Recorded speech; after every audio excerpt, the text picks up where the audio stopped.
this 4-part series, get an inside look on the making of one of the most anticipated titles in gaming history.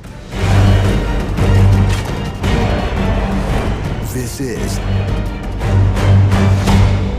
Inside Assassin's Creed 3.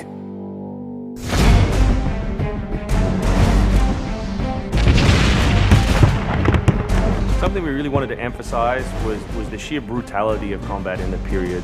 We've all seen the paintings of the Revolution, and death is glorified, death is angelic, but it wasn't that way on the battlefield. It was a brutal conflict.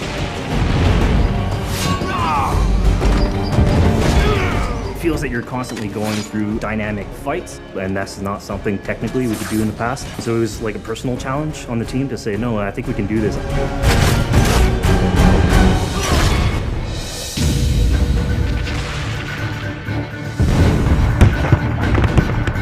These armies are filled with different types of weapons. So, you have everything from muskets, you have grenadiers, you have guys with boarding axes. Being shot by a musket would be an awfully painful way to go. The caliber size of the ball was at least 3 or 4 times as large as anything that any modern military is using today. After the muskets were discharged, they would charge with their bayonets.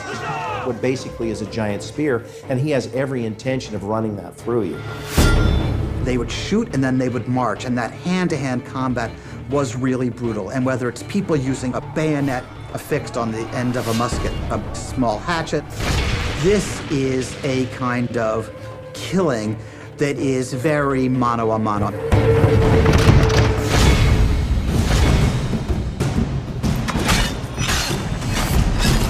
All the animations, all the weapons are brand new. It was interesting to start on a new style of fighting that is much more close and aggressive. Connor's favorite weapon is the tomahawk, obviously super deadly in hand-to-hand combat. Also the bow and arrow. It fits with his native heritage and it's lethal. The rogue dart, it's a real accurate Chinese tool that we found the references for that period as well. He can use it from the ground, so he can bring the enemy towards him. It gives him the ability, for example, on a tree, to hang someone from above.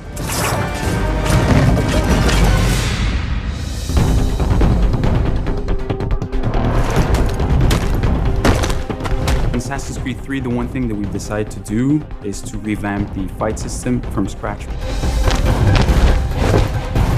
We wanted the skill in the combat in the game to be about transitioning from character to character by choosing the right moves, by performing them correctly. It allows you to basically mow your way through large numbers of people if you're good enough without stopping. What do you do if you go into a bunch of guys with muskets and they try and shoot you? So we had to figure out, can you dodge them? Can you run away?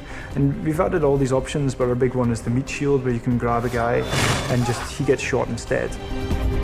Our mocap guys are stuntmen. We spend a long time with them rehearsing and figuring out exactly what would be the greatest choreography. We had to go through, like multiple people.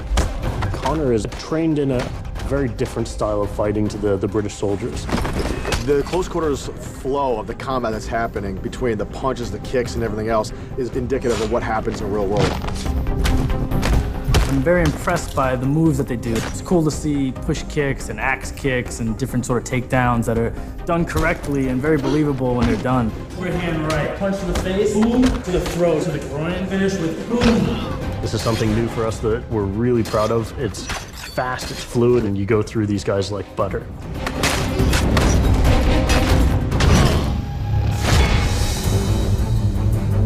Connor is essentially the first guerrilla fighter. He's someone whose goal is always to move behind enemy lines, to pick off his target, and to escape. Employing guerrilla tactics, or what we now know today as asymmetric warfare, was something that truly was a component of the American Revolution. They learned what we would think of as guerrilla-style warfare. You sort of hit quickly and then disappear.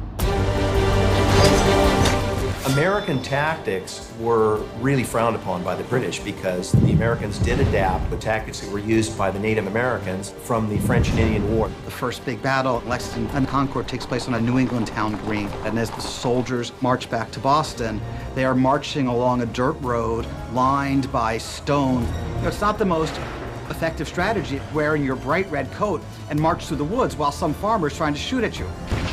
The Americans brought a tactic that they couldn't really cope with. They essentially took it away from the battlefield and they started guerrilla tactics.